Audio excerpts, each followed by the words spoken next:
금년도에 우리 교회 표어가 예수님과 신뢰를 구축하는 해다. 지난주에 말씀을 드렸습니다. 주보와 페이지에 보시면 제일 아래쪽에 나와 있죠. 한번 따라해 보실까요? 예수님과 신뢰를 구축하는 해. 예수님과 신뢰를 구축을 잘하면 금년 1년 동안 우리의 삶은 형통하고 승리할 겁니다. 신뢰라고 하는 말은 굳게 믿고 의지한다, 이렇게 뜻이 있다 말씀을 드렸죠. 금년에 예수님이 우리의 신앙생활을 보시고 믿고 신뢰하시도록 우리가 예수를 잘 믿어드리는 그런 복된 해가 되었으면 좋겠습니다. 지난 시간에는 하나님과 신뢰를 구축하기 위해서 어떻게 신앙생활을 해야 하는가 살펴봤습니다. 오늘은 예수님과 신뢰를 구축하려면 어떠한 신앙의 단계에 이르러야 되느냐 하는 것을 살펴보려고 합니다. 다음 주일에는 성령님과 신뢰를 구축하기 위한 말씀을 생각해 보려고 합니다. 성부, 성자, 성령 삼위일체와 신뢰를 구축하기 위한 말씀입니다. 오늘 설교는 기독교 신앙의 핵심이 되는 중요한 부분이에요. 성령께서 계시의 영을 저와 여러분에게 더하셔서 영적인 눈이 열려서 은혜를 받고 예수님과 신뢰를 구축하게 되는 귀한 시간 되기를 바랍니다. 복음서를 보면 예수님이 중요하게 여기셔서 강조하신 말씀이 있습니다.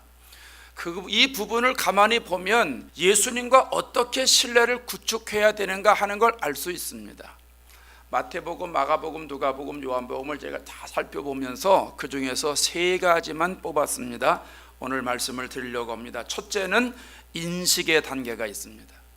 예수님과 신뢰를 구축하기 위해서는 인식의 단계가 있어요. 마태복음 16장 16절에 시몬 베드로가 대답하여 이르되 주는 그리스도시요 살아계신 하나님의 아들이시니이다, 이런 말씀이 있어요. 예수님이 십자가 순환을 이제 코앞에 두고 제자들에게 물으시는 거예요. 사람들이 인자를 누구라고 그러냐?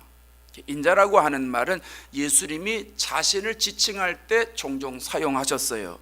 다니엘 7장 13절 14절에 나오는 용어인데요, 아람어입니다. 인간이라고 하는 뜻이 있어요. 세상 사람들이 나를 어떻게 인식하느냐? 예수님 물어보는 거예요.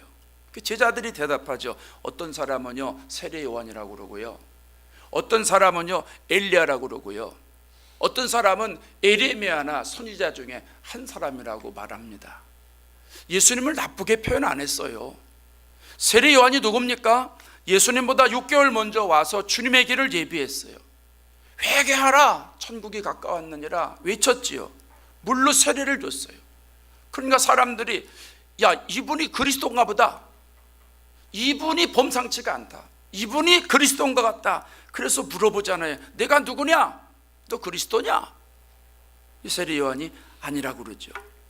사람들은 세례 요한이 죽은 자 가운데서 다시 살아났다고 생각을 했어요. 그래서 예수님을 세례 요한으로 알게 되는 겁니다. 어떤 사람은 예수님을 엘리야로 생각하고 있어요. 엘리야는 구약시대의 대표적인 예언자잖아요. 얼마나 많은 권능을 일으켰는지 몰라요. 하늘에서 불이 떨어지게 했잖아요. 기도해서 비가 오게 만들었잖아요. 나중에는 죽음을 보지 않고 불수레를 타고 하늘로 승천을 했어요. 사람들은 예수님이 초능력을 가진 엘리야와 같다고 생각을 한 거죠. 어떤 사람은 예수님을 에레미야나 선지자 중에 한 사람이다 생각을 했어요. 에레미야는 예언자인데요, 그 활동을 가만히 보면 사람들이 참 특히 거북한 말을 많이 했어요. 이 나라가 망할 거다, 하나님이 심판할 거다. 얼마나 거북합니까? 한두 번도 아니고 계속 눈물을 흘려가면서 이런 예언을 했어요.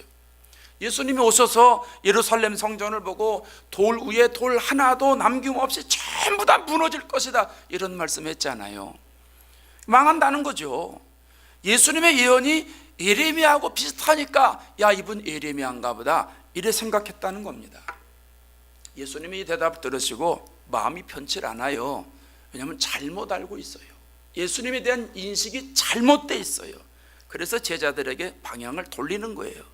3년 동안 따라다니면서 배우고 익혔는데 과연 이 제자들은 나를 어떻게 인식하고 있을까 궁금한 거지요. 그래서 너희는 나를 누구라고 그러느냐 물으시는 거예요. 베드로가 뭐라고 그래요? 주는 그리스도시요 살아계신 하나님의 아들이십니다. 정답을 얘기하는 거예요. 예수님 마음에 쏙 드는 대답을 얘기를 한 거죠. 그리스도라고 하는 말은 구세주라는 말이에요. 히브리어로 메시아라는 말이죠. 기름 부음을 받았다 이런 뜻이 있어요. 예수님은 누구냐? 인류를 구원하기 위해서 하나님께서 기름 부어 세우신 구세주다, 이런 고백입니다. 살아계신 하나님의 아들이라고 하는 말은 사람들의 죄를 위해서 십자가에 죽기까지 이 땅에 오신 분이다, 하나님의 아들이다, 이런 얘기예요. 거룩하신 하나님이 육체 안에 들어오셨다는 거예요. 성육신 하신 분이라는 거예요. 베드로는요, 예수님이 누군지를 정확히 알고 있어요. 예수님이 어떤 분인지 바로 인식하고 있어요. 그러니까 예수님이 칭찬해 주시잖아요. 예수님이 어떤 분이라고 하는 것, 구세주라고 하는 것을 아는 그 인식이 예수님과의 관계를 가깝게 만드는 거예요. 예수님과 신뢰를 구축하게 만들었다는 얘기입니다. 예수님이 십자가에 달려 들어가실 때 예수님이 누군지 바로 인식한 사람이 또 있지요. 백부장입니다. 로마 군병들이 예수님의 옷을 벗깁니다. 주홍색 옷으로 걸칩니다. 가시과 면류관 쓰셔서 머리에 씌웁니다. 오른손에 갈대를 들게 합니다. 침을 뱉습니다. 그 갈대로 뺏어서 머리를 칩니다. 십자가에 못 박고 제비 뽑아서 옷을 다 나누어 줍니다. 예수님 머리 위에 유대인의 왕이라고는 제패를 붙입니다. 지나가는 사람들이 머리를 흔들면서 예수님 모욕하잖아요. 성전을 허물고 사흘 만에 짓겠다는 사람아, 네가 하나님의 아들이냐? 그럼 뛰어내려봐. 대제사장들과 율법학자들, 장로들이 조롱합니다. 이스라엘 네가 왕이냐? 지금 십자가에서 내려오라고 그러지. 네가 내려오면 우리가 믿을 텐데. 십자가 한쪽에 달린 강도도 예수님을 막 욕합니다. 그런데 백부장은 다른 말을 해요. 마태복음 27장 54절에 이는 진실로 하나님의 아들이었도다. 하나님의 아들이라는 거예요. 오늘날 세상 사람들은 예수님이 누군지 정확히 몰라요. 어떤 사람들은 성인 중에 한 사람이라고 말해요. 예수님이 소크라테스나 마호메스나 석가모니나 다 같은 반열에 있다는 거예요. 세대 4대 성인 중에 한 사람이라는 거예요. 예수님이 그냥 위대한 분이라는 거예요. 인간적인 견해에 머물러 있는 거죠. 유대인들은 예수님을 구세주로 인식하지 않아요. 아직도 구세주가 안 왔다는 거죠. 그들의 삶에는 하나님밖에 없어요. 예수님이 없어요. 여러분, 우리가 신앙생활하면서 하나님 인식하는 것 중요하고 하나님 찾는 것 중요하지만 예수님이 빠지면 유대교 신앙에 가까워지는 거예요. 그 조심해야 돼요. 여러분, 예수님을 어떤 분으로 인식하고 있습니까? 나를 죄에서 구원하실 구세주라고 인식하고 있습니까? 예수님이 살아계신 하나님의 아들이십니다, 이렇게 인식하고 있습니까? 예, 예수님이 나의 구세주라고 인식할 때 주님과 올바른 신뢰 관계가 구축이 되는 것입니다. 어떤 분들은 그러지요. 예수님이 나를 사랑하시는 분이고 나를 도와주시는 분이고 큰 나에게 힘이 되시는 분이라고. 근데 이게 앞서면 예수님과 신뢰 관계가 구축되질 않아요. 어떤 사람들은 예수님이 너무 좋다는 거예요. 너무 존경한다는 거예요. 그래서 예수님을 찬양하는 게 너무 좋다는 거예요. 이렇다고 해도 예수님과 신뢰가 먼저 구축되지 않으면 안 되는 거예요. 여러분, 생각해 보세요. 예수님이 구세주로 오셨는데 사람들이 구세주를 인식하지 않아요. 마태복음 13장에 예수님이 고향에서 말씀을 막 전하십니다. 그러니까 동네 사람들이 듣고선 야, 이분의 지혜와 이분의 능력이 대단하다 막 감탄을 해요. 그런데요, 그 다음에 뭐라고 그래요? 야, 그런데 저 사람 목수 아들 아니야? 어머니가 마리아하고 야고보, 요한, 시몬, 주다가 다 형제들인데 그 누이가 지금 우리와 함께 살고 있는데 배척하는 거죠. 안 받아들이는 거예요. 고향 사람들이 예수님을 인간적으로 생각하니까, 구세주로 생각을 안 하니까 신뢰관계가 구축이 안 되잖아요. 그래서 예수님이 그 동네에서 능력을 행하지 않으시는 거예요. 여러분, 예수님을 구세주로 인식할 때 예수님과 신뢰가 구축돼서 주님이 역사하시는 거예요. 예수님을 내 구세주로 인식하는 것이 너무 감사하고 너무 감격해서 예수님 좋아해야 되는 거고요, 예수님을 구세주로 받아들이는 것이 너무 기뻐서 주님을 찬양해야 되는 거고요, 주님께 기도해야 되는 거고요, 주님을 높이는 것이 되어야 하는 겁니다. 그런 의미에서 저와 여러분은 주님은 그리스도시요 살아계신 하나님의 아들이십니다, 이런 인식이 있어야 돼요. 여러분, 이 인식이 있을 때 신앙의 진도가 바로 나가는 거예요. 이런 인식이 있을 때 주님이 주시는 구원의 기쁨을 누릴 수가 있는 거고, 주님과 가까워질 수 있는 거고, 주님과 친밀해질 수가 있는 거고, 영원한 천국에 가게 되는 줄로 믿습니다. 우리가 금년에 성경 열심히 읽잖아요. 여러분, 성경을 왜 그룹을 정해서 열심히 읽습니까? 예수님이 어떤 분인지 알기 위해서요. 설교도 듣지만 설교만 가지고 부족해. 그래서 내가 성경 안으로 들어가는 거예요. 예수님이 도대체 어떤 분인지 바로 인식하려고 성경을 읽는 거예요. 성경을 읽는 것만큼 예수님 알게 되고요, 예수님 아는 것만큼 믿을 수가 있는 거예요. 읽지 않으면요 알 수가 없잖아요. 알 수 없는데 어떻게 믿어요? 아니, 예수님이 누군지 모르는데 어떻게 믿어? 아니, 믿어. 믿으면 알게 돼. 믿으면 알게 돼. 샤머니즘입니다. 무조건 믿어. 뭘 무조건 믿어요? 알아야 믿지요. 그러는 거 아니에요? 너무 샤머니즘으로 믿으면 알게 돼. 아니요, 알고 믿어야 정확히 아는 거예요. 정확히 믿는 거예요. 올바른 지식이 건강한 신앙을 만들어주는 겁니다. 이걸 모르니까 사람들이 2단 3단에 빠지는 거예요. 예수님의 영생을 증거하는데 사람들이 그걸 이해를 못해요. 받아들이지를 못해요. 주님이 답답하신 거예요. 그러니까 요한복음 5장 39절에 너희가 성경에서 영생을 얻은 줄 생각하고 성경을 상고하거니와 좀 성경 좀 봐라 이거예요. 이때 성경은 구약을 얘기하는 거예요. 그러면서 성경은 곧 내게 대하여 증거하는 것이라. 구약에 나와 있는 모든 성경이 누구에 대해서 기록했다는 거예요? 예수님에 대해서 기록했다는 거예요. 그래서 우리가 구약을 뭐라고 그래요? 예수님이 오실 것이라고 예언했다는 거죠. 신약은 예수님이 오셨다는 거잖아요. 여러분, 성경에 기록된 예수님을 바로 인식하는 축복을 누리기를 바랍니다. 베드로가 바로 인식하니까 예수님 뭐라고 그래요? 너 복 있다 그러잖아요. 예수님 바로 인식하는 게 복이에요. 그게 축복이에요. 오늘 예배드리는 저와 여러분 모두는 예수님이 나의 구세주라는 인식의 단계에 성공하셔서 예수님과 신뢰를 구축하는 은혜와 복이 충만해지시기를 바랍니다. 두 번째 단계는 믿음의 단계가 있어요. 믿음의 단계. 예수님과 신뢰를 구축하기 위해서는 첫째는 인식을 해야 되고, 둘째는 믿어야 돼요. 요한복음 11장 25절 26절에 예수께서 이르시되 나는 부활이요 생명이니 나를 믿는 자는 죽어도 살겠고 무릇 살아서 나를 믿는 자는 영원히 죽지 아니니 이것을 네가 믿느냐. 할렐루야. 예수님이 사랑하시던 나사로 가정에서 있었던 일이잖아요. 나사로가 젊은 나이에 죽었어요.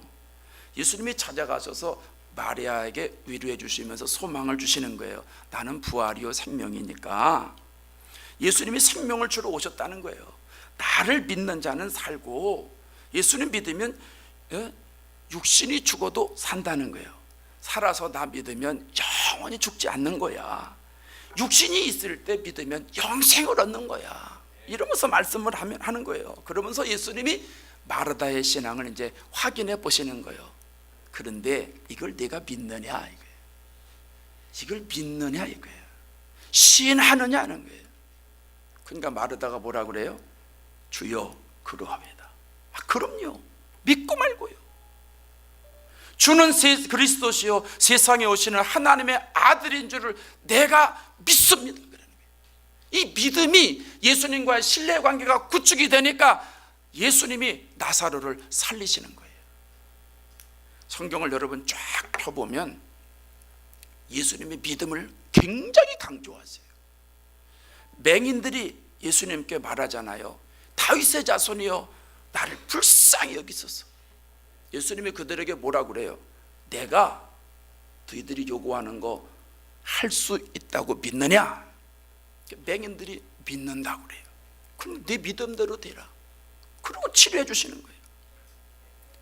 가버나움에 한 백부장이 나와서 예수님께 간구하잖아요. 내 하인이 중풍으로 지금 몹시 죽게 됐습니다. 좀 고쳐달라는 거예요.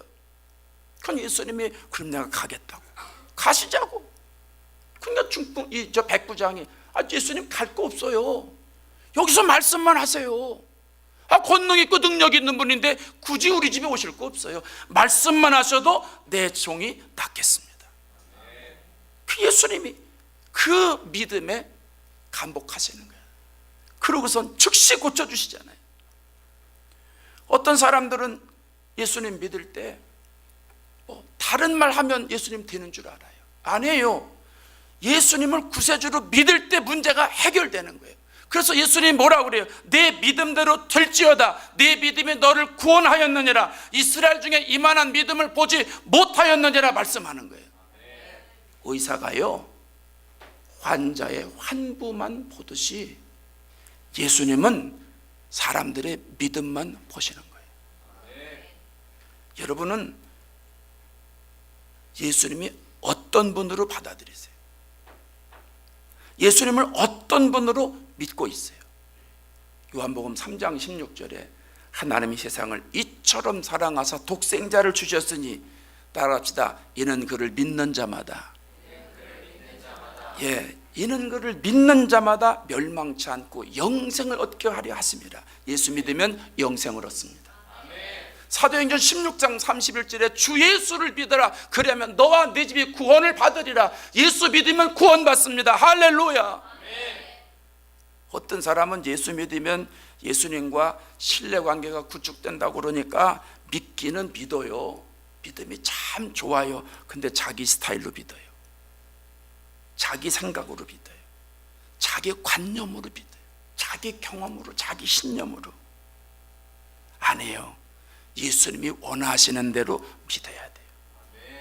예수님이 회개하라고 했잖아요. 그 말이 뭐예요? 죄인이다 이 말이에요. 죄인 아니면 회개하라고 하겠어요? 하나님을 떠나서 내 마음대로 살았다는 거예요. 내 뜻대로 살았다는 거예요. 그러니까 죄를 지은 죄인이라는 거예요. 여러분, 죄를 지으면 어떻게 돼요? 죄의 삭은 사망이니까 영원히 죽어요. 죽어요.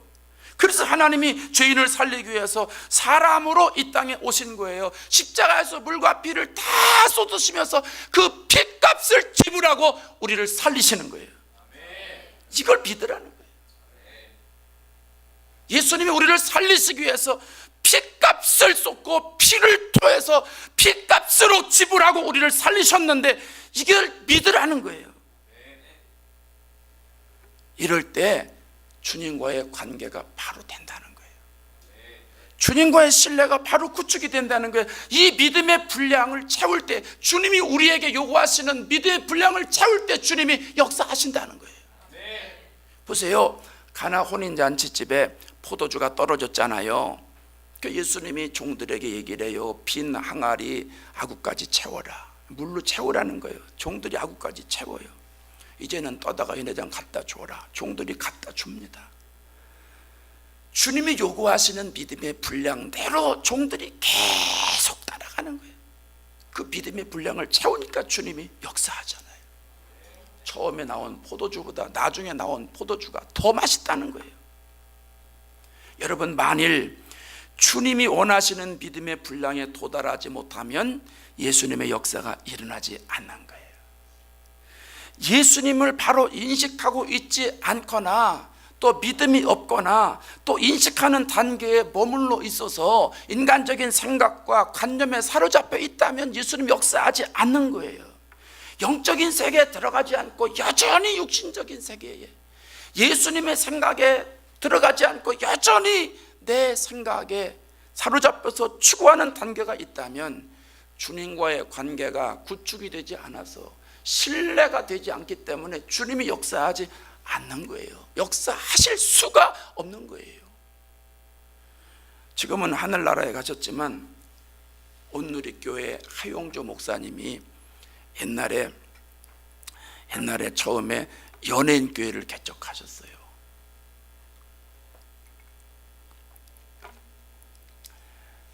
연예인들을 전도해가지고 복음 증거해야 되겠다, 이 사명을 가지신 거예요. 아주 옛날 얘기예요. 아주 옛날 얘기요. 그러더니 연예인교를 개척해가지고 하니까 연예인들이 이제 오기 시작을 합니다. 그래서 그 사람들을 데리고 성경 공부를 하는데 어느 날은 예수님의 동정녀 탄생을 배우게 됐어요. 목사님이 공부한 내용을 설명을 하면서 예수님은 처녀의 몸에서 태어나셨습니다. 천사가 마리아에게 나타나서 내가 아들을 낳을 것인데 이름을 예수라고 지어라 가르쳐 줬다는 거예요. 성령의 능력이 너를 덮어가지고 네가 임신하게 될 것이라 가르쳐줬다는 거예요. 요셉에게도 꿈에 나타나서 이 사실을 가르쳐주고 데려다가 같이 살아라 이래가지고 요셉이가 성령의 음성에 순종해서 마리아를 데려다가 아내로 삼고 같이 있다가 출산했다는 거예요. 그 클래스에 젊은 연예인이 있었는데 안 믿는 거예요. 믿을 수가 없는 거예요. 그 목사님이 아무리 설명을 해도 이걸 받아들이질 않는 거예요. 믿질 않는 거예요. 그러면서 이러는 거예요. 목사님 농담하지 마세요. 아니 어떻게 처녀가 아기를 낳아요? 그런 얘기 좀 그만하시고 좀 다른 얘기, 성경의 다른 얘기 좀 가르쳐 주세요. 그 목사님이 동정녀 탄생을 믿지 않으면 성경 공부가 안 되고 신앙생활이 안 됩니다. 믿으세요. 안 믿는 거예요.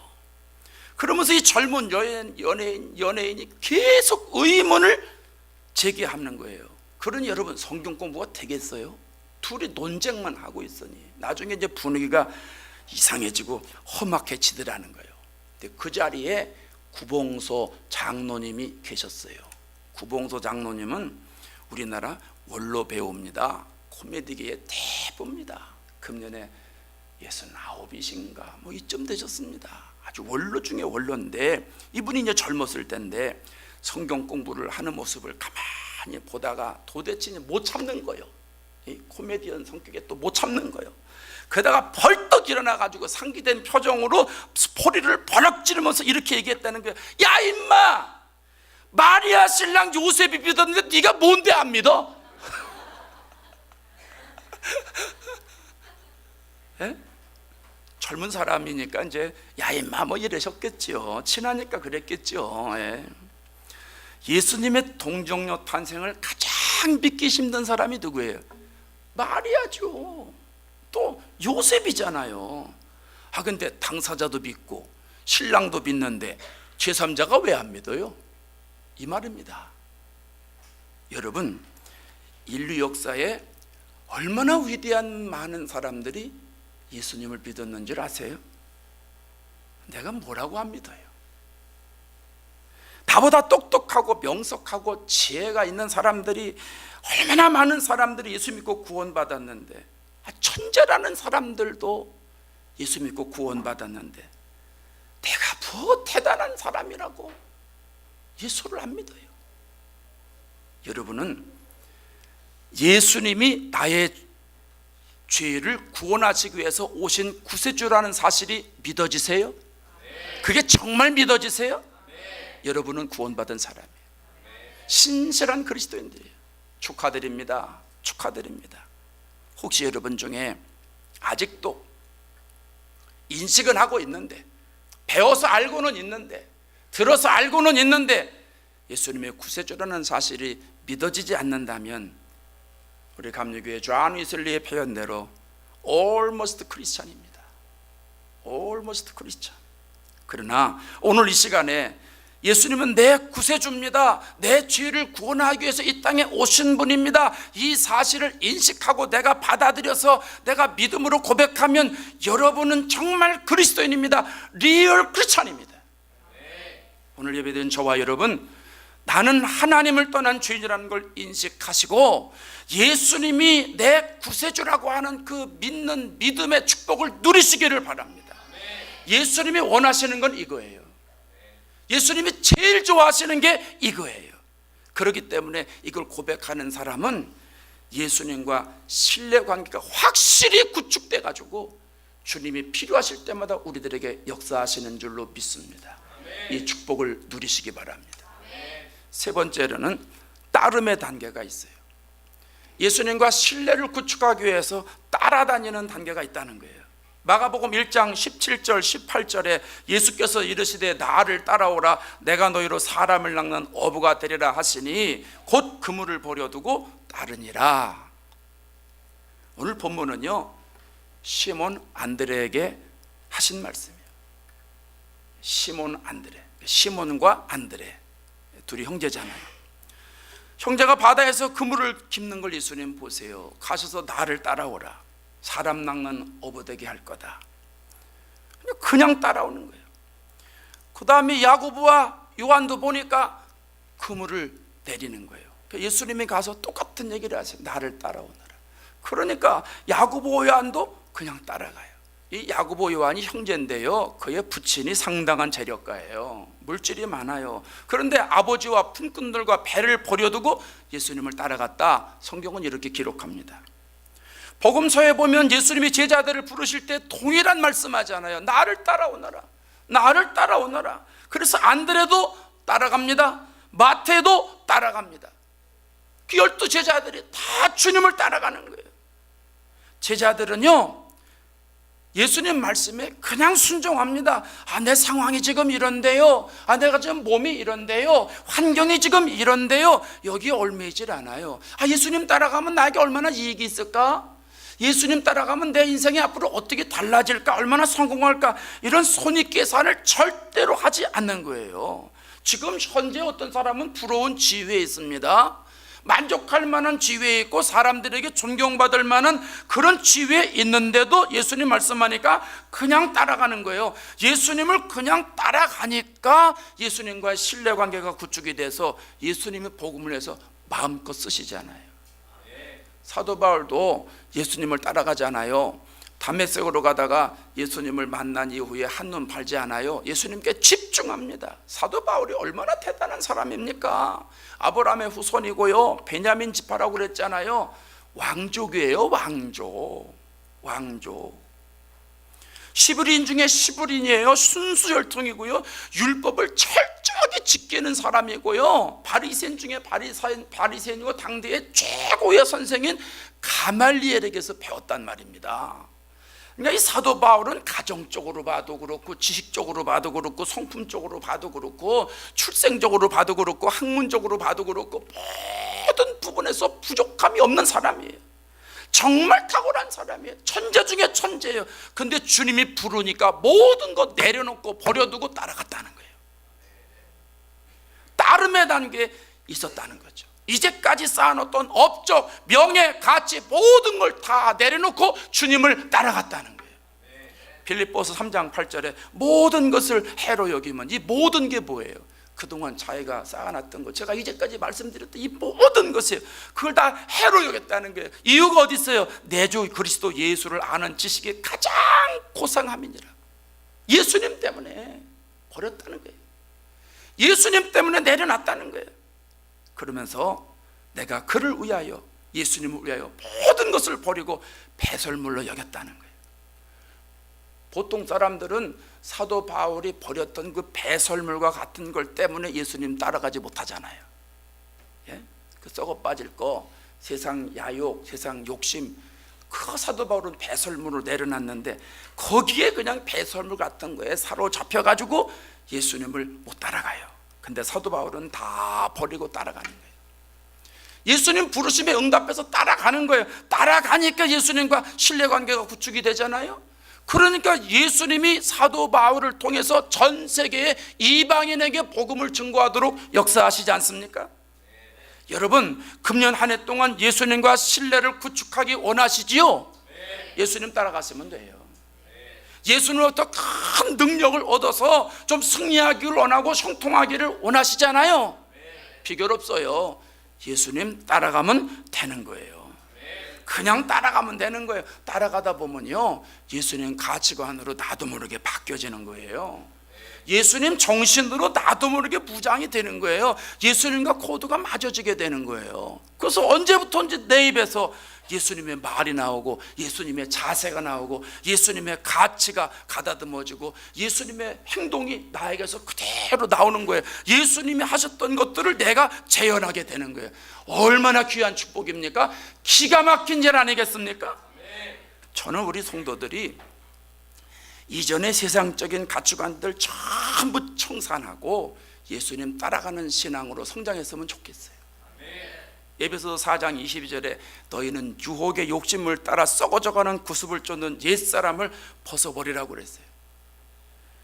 우리가 그전에 지니고 있었던 허망한 생각 있잖아요. 육체의 욕심 있지요. 인생의 야망. 우리 젊은이들 얼마나 야망이 많아요. 하나님 주신 비전이라고 그러는데 그거 거의 다 야망입니다. 야망입니다. 또 물질이 얼마나 우리를 구속해요. 우리 중에 돈 안 좋아하는 사람이 어디 있어요? 다 좋아합니다. 다 좋아해요. 근데 예수님을 인식하고 구세주로 내가 믿고 예수님을 따라다니면서 교회 나오고 기도하고 찬양하고 설교 듣고 예배 드리고 하면서 이런 것들이 다 뒤로 갔어요. 내 안에 예수님이 마음이 자리 잡고 있어요. 그래서 여러분 앞으로 이 신앙생활을 계속 하게 되면 예수님과 신뢰의 관계가 구축하게 되는 거예요. 그러다 보면 예수님께서 우리를 통해서 하고 싶은 일을 마음대로 하시는 거예요. 여러분 우리에게 이 믿음이 있어야 되고 이런 믿음을 가지고 앞으로 나아가야 되는 거예요. 오늘 찬양대 찬양 기가 막힌 거 했잖아요. 너희 마음에 믿음이 있는가 생각해 보라는 거 아니에요. 가사 띄웠으니까 여러분 보셨죠? 총무가 기도 많이 했는가 봐. 오늘 설교하고 딱 매치가 되는. 난 이런 찬양 나올 때마다 너무너무 신나요. 야 어떻게 성령님이 역사하셨구나. 예?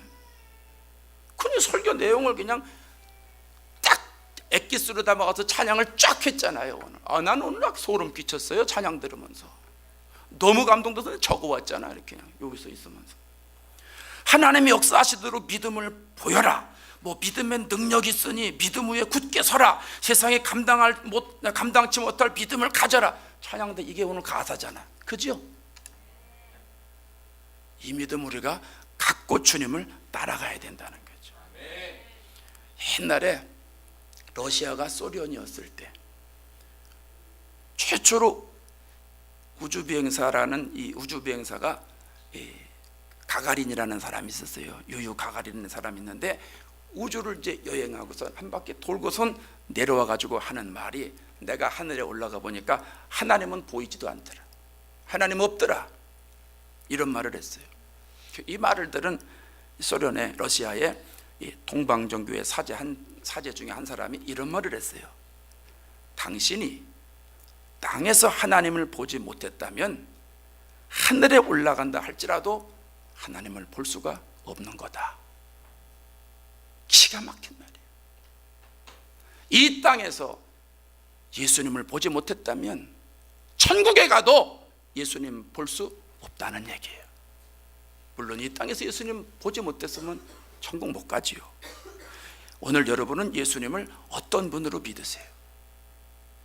이 땅 위에서 온전한 믿음을 가지고 있을 때 하나님 나라에서도 온전한 믿음으로 칭찬받는 거예요. 땅에서도 무엇이든지 매면 하늘에서도 매이고 땅에서 무엇이든지 풀면 하늘에서도 풀리기 때문이에요. 예수님은 하늘과 땅의 모든 권세를 가지고 계신 분이에요. 예수님을 구세주로 인식하십시오. 예수님을 구세주로 믿으십시오. 예수님 부르심에 응답하여 따라다니십시오.